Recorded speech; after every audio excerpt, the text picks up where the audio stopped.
Para sahabat channel Suara Iman yang dirahmati Allah. Jangan biarkan kita meninggal dunia dalam keadaan membawa 4 dosa ini. Banyak yang mengira ini hal biasa, namun di alam kubur 4 perkara inilah yang membuat jeritan tak kunjung usai. Apa saja dosa yang sering kita remehkan itu? Mari kita simak agar tidak menyesal kemudian. Assalamualaikum warahmatullahi wabarakatuh. Sahabat Suara Iman yang dirahmati Allah. Kematian bukanlah akhir dari segalanya, melainkan pintu gerbang menuju alam yang sangat berbeda, yaitu alam barzakh atau alam kubur. Di sanalah tempat persinggahan pertama kita sebelum menuju padang mahsyar. Seringkali kita hanya fokus menghindari dosa-dosa besar seperti syirik atau zina. Padahal ada jeratan-jeratan dosa yang tampak kecil di mata manusia namun berakibat fatal di hadapan Allah. Rasulullah telah memberikan peringatan keras agar kita waspada terhadap dosa-dosa yang dianggap remeh ini. Dosa pertama, tidak bersih saat buang air kecil.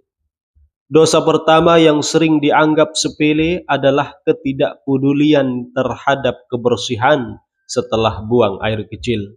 Banyak orang terburu-buru dan tidak memastikan dirinya benar-benar suci dari najis. Disebutkan dalam riwayat Imam Daruqutni dan disahihkan oleh Imam Al-Albani, bersihkanlah diri kalian dari air kencing, karena sesungguhnya mayoritas azab kubur berasal darinya. Imam Al-Hafiz Ibnu Hajar Al-Asqalani dalam kitab Fathul Bari menjelaskan bahwa meremehkan percikan air kencing bisa membatalkan sholat seseorang, dan itulah yang menyebabkan pelakunya mendapatkan siksa di alam kubur. Dosa kedua, namimah atau disebut adu domba. Dosa kedua adalah namimah atau menceritakan perkataan seseorang kepada orang lain dengan tujuan merusak hubungan atau mengadu domba. Di era media sosial, dosa ini sering terjadi dalam bentuk menyebarkan screenshot percakapan atau berita bohong demi memicu pertengkaran. Dalam hadis muttafaqun alaih, Rasulullah pernah melewati 2 kuburan dan bersabda bahwa kedua penghuninya sedang disiksa Allah. Beliau bersabda, sungguh keduanya sedang disiksa, dan tidaklah keduanya disiksa karena perkara yang berat dalam pandangan mereka. Salah satunya disiksa karena ia suka mengadu domba atau namimah. Hadis riwayat Bukhari Muslim. Dosa ketiga, meremehkan hutang. Dosa ketiga adalah sengaja menunda-nunda atau tidak berniat membayar hutang, padahal ia mampu. Banyak yang merasa hutang 10.000 atau 100.000 adalah hal kecil yang bisa dilupakan begitu saja. Ketahuilah, ruh seorang mukmin akan terkatung-katung karena hutangnya.